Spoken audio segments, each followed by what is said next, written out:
नमस्कार, स्वागत है आपका द न्यूज पर। मैं हूं आपके साथ शेरिन।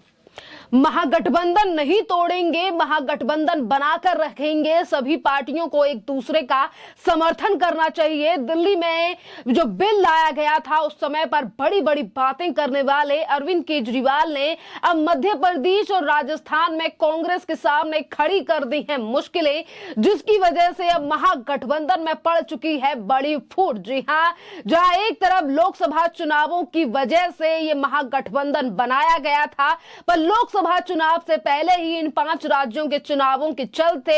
होने लगा है महागठबंधन में झगड़ा, यानी कि बड़ी फूट जो है वो महागठबंधन में नजर आने लगी है। जी हां, मध्य प्रदेश में अपने कैंडिडेट्स की लिस्ट जारी करने के बाद आम आदमी पार्टी ने अब राजस्थान के लिए अपनी पहली लिस्ट जारी कर दी है, और वो भी लिस्ट पहले दिन जब जारी की गई है जब कांग्रेस ने अपनी तीसरी लिस्ट जारी की है अपने प्रत्याशियों की, अपने कैंडिडेट्स की। जहां एक तरफ मध्य प्रदेश में आम आदमी पार्टी की तरफ से कहा गया है कि हम पूरी 230 सीटों पर चुनाव लड़ेंगे, तो यही ऐलान जो है वो आम आदमी पार्टी ने राजस्थान में कर दिया है, जिसके लिए पहली लिस्ट जो है वो आम आदमी पार्टी ने जारी कर दी है। देखना अहम रहेगा जिस तरीके से लगातार राजस्थान और मध्य प्रदेश में आम आदमी पार्टी कांग्रेस के सामने ये बड़ी मुश्किलें खड़ी कर रही है कि अपने प्रत्याशियों को उन्हीं सीटों से उतारा जा रहा है जिससे कांग्रेस ने अपने प्रत्याशियों को उतारा है। और जहां 2024 के लोकसभा चुनाव के लिए ये तमाम राजनीतिक पार्टियां ये कहती हैं कि ये गठबंधन काफी ज्यादा मजबूत है, हम इस गठबंधन को लेकर चलेंगे क्योंकि देश में तानाशाही की मोदी सरकार को हटाना है, तो वहीं दूसरी तरफ जो है वो किस तरीके से चुनाव और अपनी महत्वाकांक्षाओं को लेकर ये राजनीतिक पार्टियां एक दूसरे के सामने ही मुश्किलें खड़ी कर रही हैं। आपके लिए बता दें कि आज आम आदमी पार्टी ने राज्यसभा विधानसभा चुनाव के लिए उम्मीदवारों की पहली लिस्ट जो है वो जारी कर दी है, और पहली लिस्ट में आम आदमी पार्टी ने 23 उम्मीदवारों का नाम दिया है। राजस्थान में 25 नवंबर को वोटिंग होनी है और 3 नवंबर को जो है वो नतीजे घोषित किए जाएंगे। पहले लिस्ट में आपने डॉक्टर हरीश रहेजा को मगना नगर सीट से उम्मीदवार बनाया है, और यहां से बीजेपी की ओर से जयदीप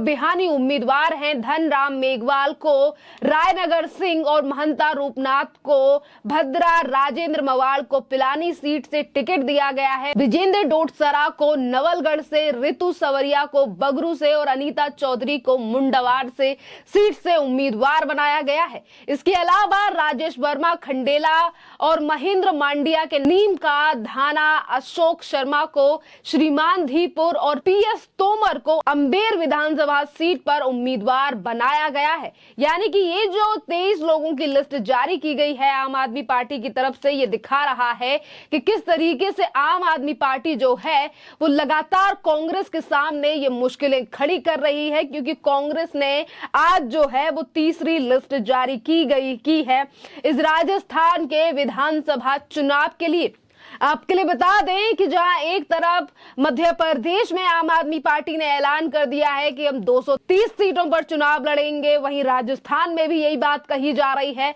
और इतना ही नहीं बल्कि मध्य प्रदेश में तो अरविंद केजरीवाल ने एक सभा को संबोधित करते हुए ये तक कहा था कि आप सभी लोगों ने बीजेपी का राज देखा है, कांग्रेस का भी राज देखा है, और इन दोनों पार्टियों ने सिर्फ अपने स्वाभिमान के लिए काम किया है, अपने लिए काम किया है, और आम आदमी पार्टी को जनता जो है वो इस बार मौका जो है वो आम आदमी पार्टी को देना चाहिए, क्योंकि आम आदमी पार्टी जो है वो दिल्ली और पंजाब की तरह सारी सुख सुविधाएं मध्य प्रदेश और राजस्थान में देगी। यानी कि एक तरफ महागठबंधन बनाया जाता है जिस पर सवाल उठते हैं, तो ये कहकर टाल दिया जाता है कि ये अलग अलग विचारधारा की पार्टियां इसीलिए साथ आई हैं क्योंकि देश में लोकतंत्र नहीं है, देश में मोदी सरकार तानाशाही कर रही है और इस तानाशाही को खत्म करने के लिए हम तमाम राजनीतिक पार्टियों ने एक गठबंधन बनाया है जिसका नाम इंडी अलायंस रख लिया है। पर इन 5 राज्यों के चुनावों में यह दिखाई दे रहा है कि ये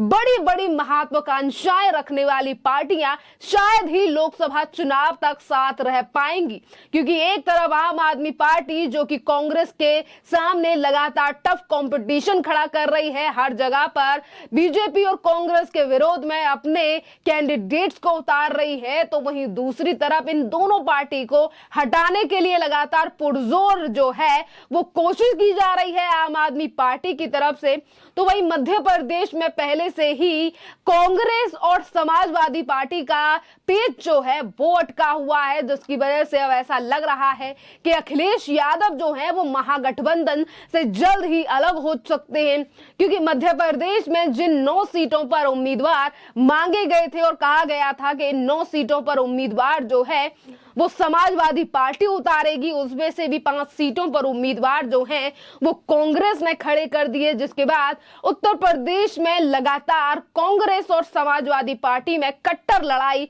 दिखाई दे रही है। जिस तरीके से दोनों पार्टियां एक दूसरे के ऊपर वार करती हुई नजर आ रही हैं, एक तरफ राहुल गांधी को टारगेट किया जा रहा है समाजवादी की तरफ से, तो वहीं कांग्रेस टारगेट कर रही है समाजवादी पार्टी को। और उत्तर प्रदेश में तो ये भी होर्डिंग लगाने शुरू हो गए हैं कि आने वाले 2024 के भावी व प्रधानमंत्री अखिलेश यादव, जो कि समाजवादी के लोग पोस्टर लगा रहे हैं, वही कांग्रेस का कहना है कि राहुल गांधी आने वाले समय के प्रधानमंत्री हैं। तो जो पार्टियां एक सरकार को हराने के लिए गठबंधन बना रही हैं, अगर वो इन छोटे चुनाव यानी कि विधानसभा में आपस में तालमेल नहीं बिठा पा रही हैं, वो लोकसभा में आखिरकार क्या ही करेंगी, इन तमाम मुद्दों को लेकर लगातार सवाल उठ रहे हैं। और ये भी नतीजे सामने आ रहे हैं कि गठबंधन का होना कुछ नहीं है, 2019 जैसे हाल ही होते हुए नजर आ रहे हैं। जिस तरीके से राजनीतिक पार्टियां अपनी महत्वाकांक्षाओं के लिए एक दूसरे को भी टक्कर देने के लिए तैयार कर रही हैं अपने कैंडिडेट्स को, क्योंकि लोकसभा चुनाव में साथ लड़ना है और विधानसभा में उसी पार्टी के सामने जो है वो मुश्किलें खड़ी करनी है। तो अब देखना अहम रहेगा कि आम आदमी पार्टी जो लगातार अपने कैंडिडेट्स की लिस्ट जारी कर रही है, इस पर कांग्रेस का क्या बयान होगा, क्योंकि कांग्रेस के लिए ये काफी ज्यादा कठिन रहने वाला है, क्योंकि दिल्ली में भी कांग्रेस का वोट बैंक जो है वो आम आदमी पार्टी के पास है। और कांग्रेस की सरकार के बाद जो है उसे हटाकर दिल्ली में भी अरविंद केजरीवाल ने अपनी सरकार बनाई, और यही कुछ तस्वीर जो है वो पंजाब से भी सामने आई। और अभी इसी स्ट्रेटजी पे काम करते हुए अरविंद केजरीवाल हर जगह से कांग्रेस का सुपड़ा साफ कर रहे हैं, जिसको लेकर अभी कुछ दिन पहले वो ये कह रहे थे कि कांग्रेस का समर्थन हमें दिल्ली के बिल को लेकर चाहिए, जो कि दिल्ली में अभी कुछ दिन पहले बिल पास किया गया था, वो भी मेजॉरिटी के साथ पास हो चुका था। पर उस बिल को रुकवाने के लिए लगातार अरविंद केजरीवाल ने इस विपक्ष के साथ हाथ मिलाया। पर आज अरविंद केजरीवाल इसी गठबंधन को तोड़ते हुए नजर आ रहे हैं। जिस तरीके से वो सिर्फ अपनी सरकार और अपनी स्ट्रेटजी पर काम कर रहे हैं, आम आदमी पार्टी को आगे ले जाने के लिए, वो भी गठबंधन की पार्टियों को लगातार नुकसान पहुंचाकर। खैर, इस पूरे मामले पर आप लोगों की जो भी राय हो, आप हमें कमेंट कर जरूर बताइए। धन्यवाद।